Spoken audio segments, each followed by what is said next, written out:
Welcome back to another episode of My BrainWise Coach. I am Bastian. And I'm Phil Dixon. And we are so excited that you have joined us on another episode or discussion around neuroscience and how we can use that information to decode what might be happening in our own lives. We've been having a great time with all of you, and so we continue to thank you for being faithful listeners. And if you are enjoying our podcast, please leave us a review and rate us on your favorite podcasting website or wherever it is you get your podcasts, as well as comment, share, follow, subscribe to any of our social medias, including YouTube, because it really helps others be able to find this show and to be able to go on this journey of being brainwise with all of us. So thank you again for being to our faithful listeners. And let's continue to grow our community. We're almost at 1,600 subscribers on YouTube, Phil, and 1,100 followers on TikTok. So we're doing really well, and we're getting a lot of great engagement. And since we had a target of 1, I think we're overachievers. We are overachievers, Phil. We are definitely shooting for the stars here. We were only aiming. I don't even know if we were aiming for the moon, quite honestly. We might have been aiming for a foot in the ear, but we made it. I think we did. All right, let's go. Very cool. Yeah, so this week we've got a really good episode for you, and we're going to talk about the neuroscience of poverty. And I'm really interested in this conversation because it'll be the first time that I have heard some of these perspectives from Phil. And so, Phil, let's dive into kind of if we can give our listeners or our BrainWise friends a lay of the landscape and an overview of what the episode is going to cover today, so that as we go into each individual topic, we can be able to include that discussion. I think even we want to maybe put some context together, and that is there's a large number of especially children that grow up in an area of poverty. And I think the numbers are something like 40% of kids in America. We're talking, again, primarily America here. Kids grow up in poverty.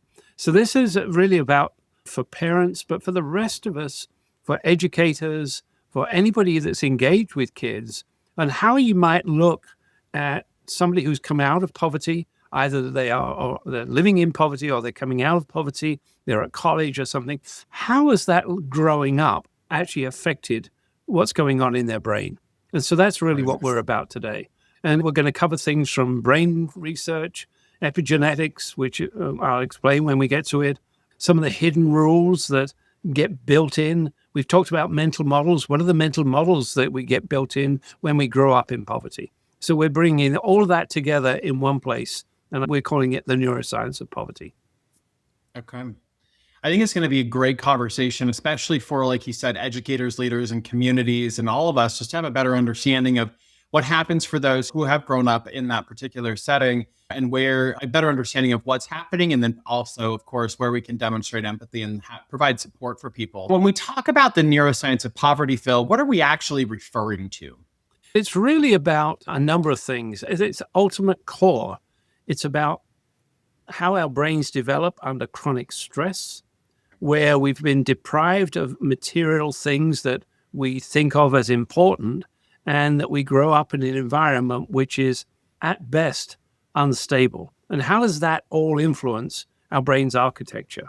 Poverty isn't just, we tend to think of poverty as a lack of money, but it's actually a set of conditions that are actually going to shape the development process of kids, their stress physiology, how they react, and ultimately their cognitive functioning. All of that does get impacted by growing up in a state of poverty.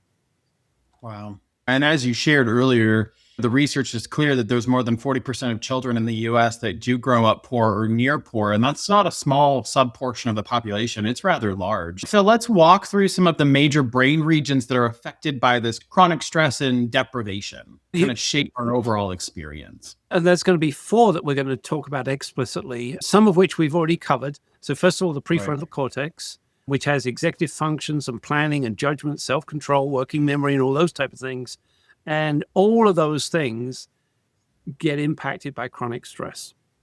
So as a child is growing up in a state of poverty and it's under chronic stress, it may be stress of relationships actually in the household. It may be stress of seeing things falling apart around them. It may be stress of lack of food, lack of sleep, lack of feeling safe, all of those things add to the chronic stress. Kids in general, as a result, tend to exhibit distractibility. They're less able to focus on what's going on, less able to therefore learn, and much more likely to rely on automatic habits, biases, etc. So that's the stuff coming out of the amygdala. So prefrontal cortex is impacted. The amygdala is heightened in their alertness. We call it hypervigilance. So kids grow up in a state of constant, I've got to look out for what's going on. And in fact, I've got a very successful colleague where when we did his threat profile, he had 15 aspects out of the 47 where he rated them at 100. So he was constantly scanning the environment for these potential threats, even though he's now not in that threat state. He's actually very successful in his early 50s. But the residual effect of growing up in poverty and in threat has stayed with him all that time. We've all got this ability to our survival instinct, and that works when you're under occasional threat. If you're a zebra on the savannah being chased by a lion, occasional threat. But now when you have to have it constantly, then it actually comes with a brain or cognitive cost. So we've got the prefrontal cortex, we've got the amygdala, and we've talked about the hippocampus, not in a lot of detail, but it's basically the center of memory and learning.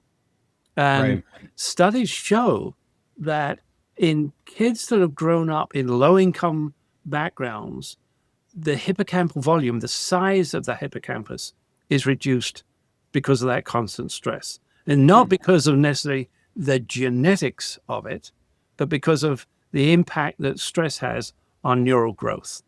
And there's a fourth one, which we've never really spent a lot of time talking about, and that's an area of I just call it the left hemisphere. It's about language. And so it impacts our vocabulary, it impacts our fluency of reading, but it's also influenced by the number of conversations you have in the household, whether they're formal, informal, casual, close, intimate, and that tends to be important. But kids in poverty tend to have less of those conversations. They receive fewer words in their vocabulary. They use less complex syntax and receive less cognitive stimulation in general. Now, of course, there's exceptions, but in general, those things apply around what's going on to kids that grow up in poverty.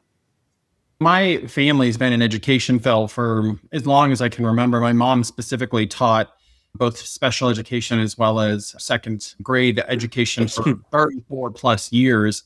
And of course, at that time, I wasn't aware or didn't have as deep of knowledge around neuroscience as I do now. But I can remember conversations around children who did come from homes who were in the poverty range or near poverty, and just the typical additional stress that was on them and how it impacted their ability to learn, engage with others at school. They had things that they were worrying about that other middle class families or upper class may not have had to worry about it. I remember, and it makes so much sense now. I'm sure my mom, she's a faithful listener of our podcast, going to probably agree with everything that's being talked about and be able to relate it to her real life experiences as a teacher. And I think an important part of what she said is it's not all students, right, that grow up in poverty, but there is a certain majority that experience these types of conditions.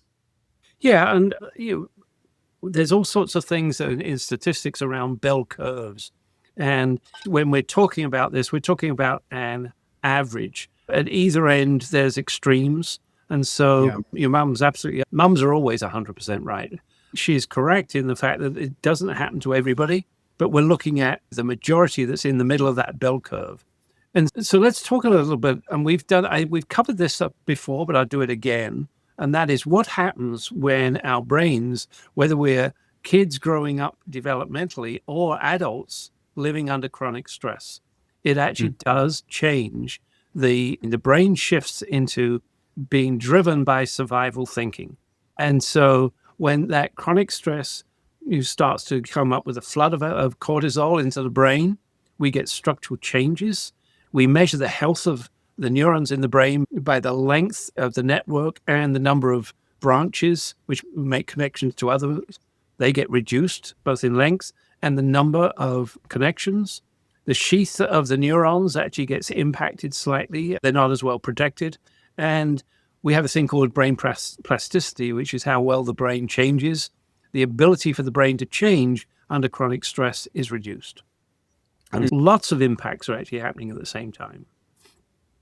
And it's interesting because it seems that poverty oftentimes does produce toxic and chronic stress, two categories that are most damaging to the brain based off what you just described, which ultimately sets those children up for a more complex experience, more challenging experience, oftentimes as they go into school and interact in those spaces. So to me, it just the amount of empathy after there was already a tremendous amount of empathy on my own part being demonstrated to those who grow up in that particular situation. But this just provides additional context as to why it's so absolutely necessary that we all adopt a mindset of empathy, because it can be rather challenging to grow up in those particular constructs. And I think we all know that, Phil, intellectually, but now understanding what's happening at the brain level, I think just puts a bit more concreteness to what those children are experiencing. Yeah, and if you talk about at the social neuroscience level, then we all come to the world in general with our own biases. So even intellectually, knowing that somebody's grown up in poverty, we're driven by our biases about appearance, about accent. I happen to have a different accent to most people in America, how people dress, the grammar they use, their shape of their body, their ethnicity, color of their skin, whatever it might be. We have those social biases, which are going to add to the fact that the people who've grown up in poverty do have a slightly different brain structure. And then we bring in all the other things, confirmation bias, attribution error, which we've talked a little bit about, in-group bias, all those things. They all come together in one big sort of perfect storm. Sorry to use that well-known phrase, but it all comes together and creates that sort of, yes, there's a change, and we add on all the biases. That's a pretty hefty mixture. And there's a wonderful book for anybody who wants to read it by Ruby Payne. And she adds another, what she calls a set of hidden rules. And that is that people who grow up in poverty or middle class or wealthy have different mental models. We've talked about mental models or life story, whatever you want to call it. They have different mental models about time, money, relationships, how you solve problems, and even what drives their humor. And so one of the things, again, for parents or people who are exposed to that is understanding what those hidden rules are. I think it's because if they don't, we can misinterpret some of those things that are coming across as more of defiance, laziness, or lack of motivation. But that's not traditionally or typically what it is. It's actually just adaptive behavior in a different context. And so how do we demonstrate a certain sense of empathy and understanding for what is happening at this level for those individuals, and then be able to, of course, especially in education, how do you moderate or how do you change some of the intervention strategies that you use so that you can still reach those who grew up in a different poverty where they were at in that particular scale? Yeah, and the most amazing thing when I started doing some of the research into this is, in some ways, the very sad thing is how early these impacts start. They actually start in prenatal, and then immediately postnatal, early childhood, right the way through to early adulthood. They're all being impacted in one way or another. So let's talk a little bit about stress hormones inside the womb. There's a wonderful study done on, I think they were like 65-year-olds in Holland, who were wondering why there was a much higher prevalence of diabetes. And what they tracked back was that these all had the characteristics of being in the third trimester, the end of 1944, which was a particularly bad year in Europe for cold weather and lack of food, lack of heat. And it turns out that has what we call epigenetically, the environment in which the fetus was developing got changed epigenetically so that it actually manifested itself in the 60s to be a much higher prevalence of diabetes. So we know that those things start very early on, and the stress hormones get actually transferred into the fetus. So it's happening very early on. And then once the child's born, it doesn't tend to get as much stimulation and quite often caregivers are out at work and not being able to attend to that sort of warmth of giving to the child, etc. All of this has the impact. Pretty amazing. It is. And even by adolescence, the prefrontal cortex is still developing, meaning stress has an outsized impact on decision making, impulse control, and risk assessment. So there's a large reaching or an ever reaching experience in this in terms of how it really shapes overall development all the way through adolescent stages. Yeah. And so and I've never done this, but what we could perhaps one of these days take a look at in doing recent research is how do we take our 5P model and look at each of those different growth stages and see what's going on. And so even if we just take some very basic ones that we've looked up in the past, let's go back protection, right? If you're growing up in poverty, it probably means that you're constantly under maybe even physical threat by gang violence and things like that. You're maybe under emotional threat and probably social threat. You're recognizing that you don't have some of the material things that other people do. And so you start to become hypervigilant. And so that becomes your adaptation to how to survive. Constant hypervigilance. Yeah. And then in participation, if we look at that one, it's belonging may be rooted in survival networks, and school or work may feel culturally foreign just due to the overall experience, depending on were their parents able to, or their caregiver is able to do some of those things like reading books and doing worksheets and all the different things that help in pre-development before going to school. To what level of degree did they experience that? And which then sets them up for, or maybe not, being really successful when they start school. Yeah. And if you grow up in an unpredictable environment, then you start to learn that your environment is unstable and therefore you cannot predict it. So you therefore start to get to that point where I expect things to go wrong. I expect things to change. And you start to interpret whatever's going on around you as people are deliberately trying to make things difficult for you or whatever. So our brains do that, what we've called making stuff up, MSU. So we make up a story about what's happening because of the way that our brains have adapted to interpret everything as a threat.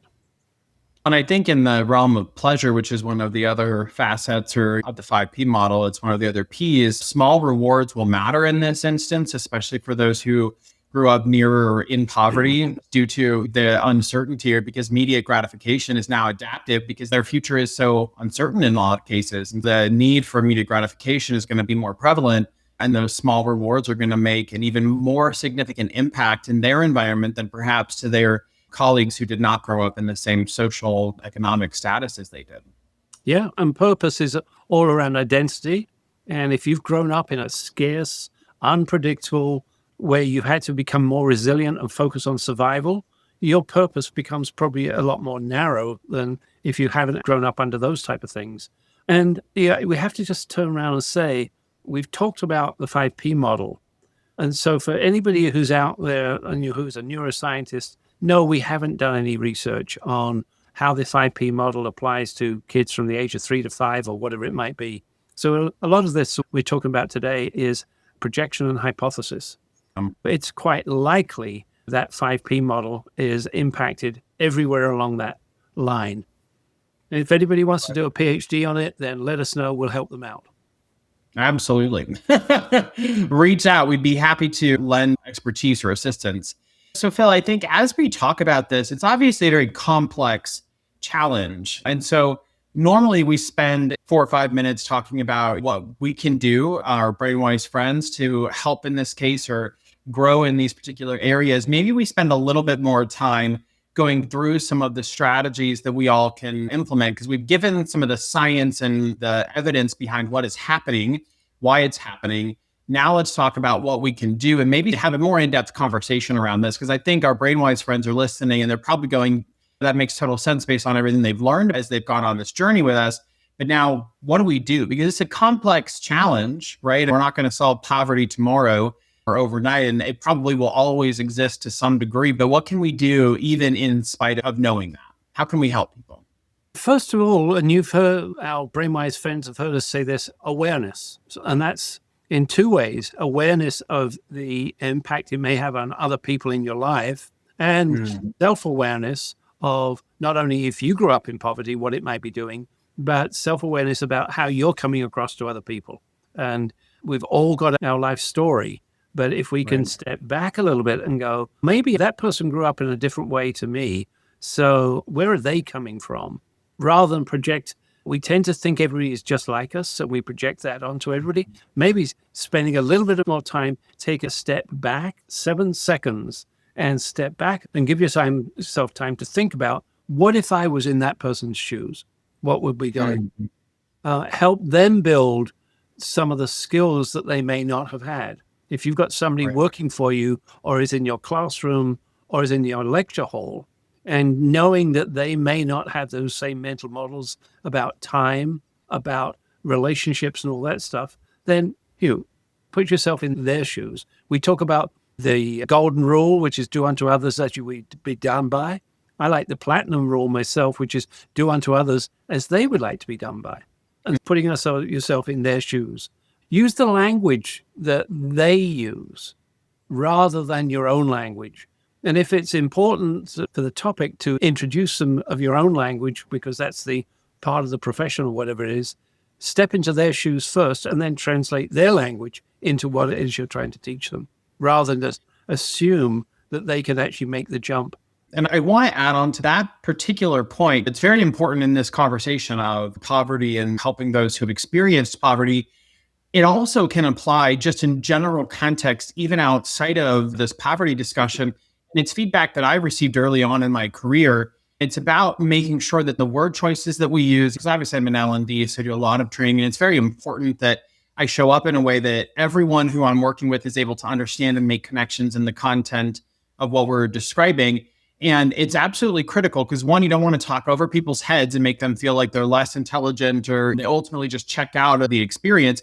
You want to be able to relate to the team that you're working with or the folks that you're talking to so that you can ultimately work towards accomplishing the collective goal of whatever that particular discussion is. And so I think this applies in all areas of our life. How can we, perspective of adjusting our language and the way that we communicate so that it fits the needs of those whom we're talking to? And actually understanding what are the stress factors that may be applicable to that person's situation, and having actually establish a conversation with them so that you can start, rather than second guessing what might be going on, actually ask them and have that conversation about, how did you grow up? What was life like? One of the things we've learned is that more we understand about what is going on with the other group, the more we can become empathetic towards them, create less of a stressful environment for them. The opposite happens as well, is if you want to create dissension, you actually start to emphasize what's wrong with the other group. And you see it in organizations, for example. Hey, those people in L&D, they're all a bunch of idiots.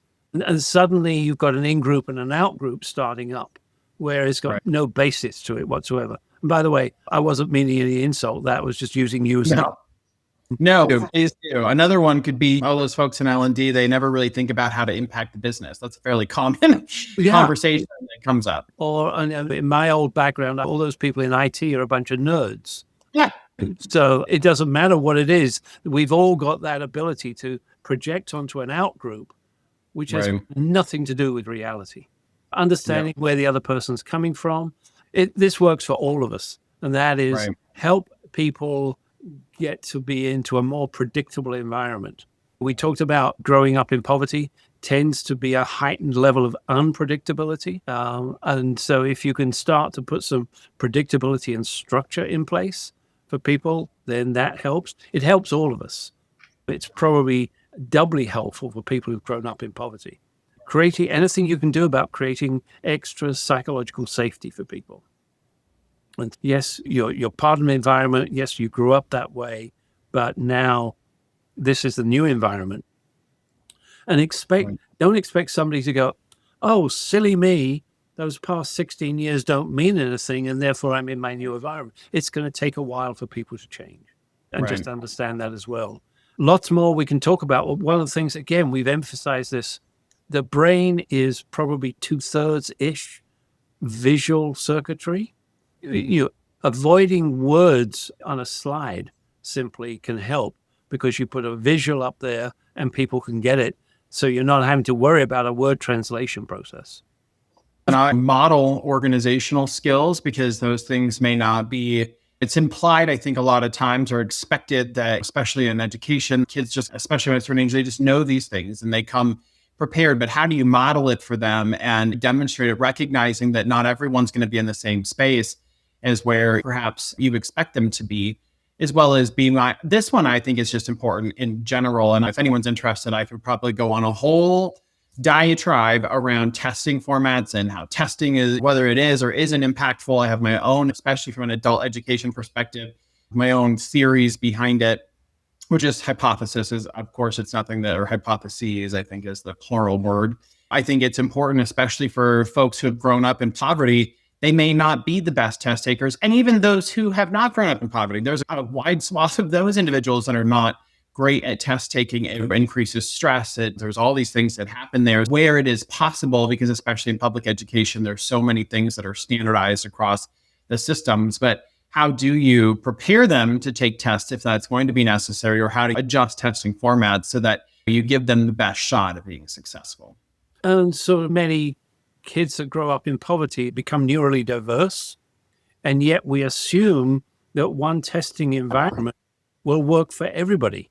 And Right. There's some brilliant kids who just don't respond well to our standard testing mechanism. And yet they're incredibly smart. They can do wonderful things, yet they fail in our system because they're just not like everybody else. Right. Exactly. We were talking about neurodiverse and how they're really smart, but it's just changing the formats of things for them. Yeah. And I think if we step back a little bit and we turn around the assumptions, we've talked about making inferences. And when we start to understand somebody grew up in poverty, our brains, through the process we call the ladder of inference, start to make inferences about what that means. And then we build a picture about somebody. Yes, they grew up in poverty. That doesn't mean all the inferences you make about poverty are true for them. And so you find yourself, when you've got a mental model about what does it mean, growing up in poverty doesn't mean fill in the blank, and becoming self-aware what it is you're interpreting, whether you're a parent, next door neighbor, a teacher, a church leader, whatever it might be. What are your own mental models about somebody else who's grown up in poverty, or your own growth in poverty? I think it's been a really interesting conversation today, Phil, because this is a prevalent challenge, I think, in terms of poverty within the United States. And how do we demonstrate more empathy, and what are the things that we can do to improve the experiences for those who are, but then also change our kind of overall perspective, as you were just sharing, around our mental models or biases or whatever. For those, whether we were in poverty or out of poverty, what does that look like? And how can we navigate this world in a way that demonstrates genuine care and desire to help others be successful as we go along? But I think it's been a really powerful discussion. Are there any kind of final things you'd like to share as we wrap up our conversation today? And then we'll do our brain wise or brain unwise moment. We've not done that in a little while, so we'll do that again today for our brain wise friends. Yeah, I think a couple of things. It's almost like taking what I said about what are your own models. Right. When somebody grew up in poverty, it wasn't their fault. It wasn't like there was an election. They went, I think I'm going to choose this time round to grow up in poverty. It didn't happen that way. So it's not something we can blame them. Let's help people out to learn in a way that works for them, not that works for us, and give them the best chance they have, and help support and learning and all those other things, knowing the fact that their brains are structurally the same overall, but some of the more minute aspects of their structure aren't exactly the same. No, that's very good. I think this has been a really powerful conversation, and I think people will be able to take really good things away from this as they go about reflecting their own experiences, their own mental models, and ultimately how we can be a positive force in the lives of those that we come into contact with. Before we wrap up our conversation entirely today, Phil, what was a brain wise or a brain unwise moment that you've had from the past couple of weeks? Wow, that's a great. I'm going to have to think about that for a couple of minutes. Yeah, I've got it. Okay. In my recently adopted new role that I've taken on, I've started to engage with at a level of detail that I hadn't done before. And I was learning some things that caused me to react in a very negative way internally. I don't think I exhibited it externally, except on a couple of occasions with you, I vented, but I didn't do that to the average population that I was engaged with. And then I realized I was actually building a picture. My ladder of inference was actually building, and I was creating a picture of what was going on, which was not necessarily true. Right. And so when I took a deep breath and stepped back and some good night's sleep and things like that, I was able to reinterpret and say, no, let's go back to the data. What's actually going on here? That ability to go back down to the bottom of the ladder of inference helped me to reframe what was actually happening and actually show up in a better way. So that's both a bad moment, reflection, turning it into a good moment. Good. That's powerful. Thank you for sharing that. I will say mine, I'm trying to think. I'm in the midst of, so I'll share two things. I'll share both a brain wise and a brain unwise moment. So my brain unwise moment is I'm in the midst of determining what my next career is going to look like. And it's both exciting, invigorating, while also being uncertain and a little bit nerve-wracking because I'm just so curious about what the next steps are going to look like. And so my brain unwise moment is I have still yet not learned how to, well, after I'd complete an interview, not overanalyze my responses to them. And I think we call that the default mode network. Is that correct? Correct. I'm going straight there and I'm overanalyzing it. So I guess the wise part of the way that I circumvented it a little bit in the last couple of weeks is I used ChatGPT to help me understand maybe make a little bit of sense back as a coach in that particular setting. But ultimately, it was unnecessary because I can't change what already happened. And ultimately, an organization, I'm going to be an asset to wherever it is that I go. And I remember that. And thankfully, I've been very blessed that there's several that I'm talking to right now about possibilities. Found that really interesting. Even though I know it, it's still so difficult for me not to go there. I will say a brain wise moment is I completed and published my first book over this past weekend.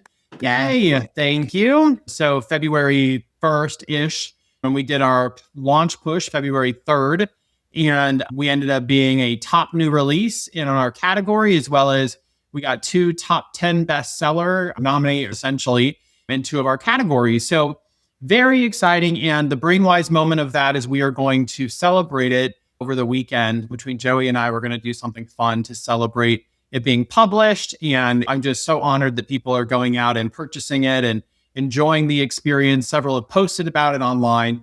So I'm very excited about the potential of where that can go. If anyone's interested that's listening, you can find it on Amazon by searching Cole Bastian, or you can search Becoming Strategic or Strategic L&D. It will come up and you will have the opportunity to purchase it if it's something of interest to you. It's a lot of fun. It tells a great story, I think, of my time at Hooters and the things that my team and I did that were really successful. So anyways, that's my brain wise moment is we're going to be celebrating this weekend because what an accomplishment. Congratulations. Thank you. And for our brainwise friends that are listening, Phil actually wrote the epilogue of the book and was a big part of the story too. So you'll see some of those words come out in that story if you choose to go on Amazon and buy it. Very good. I think this was a great conversation, Phil. I mean, there's a lot of great nuggets that we shared in here. And so for our brainwise friends, take some time to reflect on it. Find ways that you can adjust your mental models if you feel that they need adjusting, or ways that you can show up even better for those who may be or have experienced poverty in their past. With that, stay curious, stay compassionate, and always stay brainwise.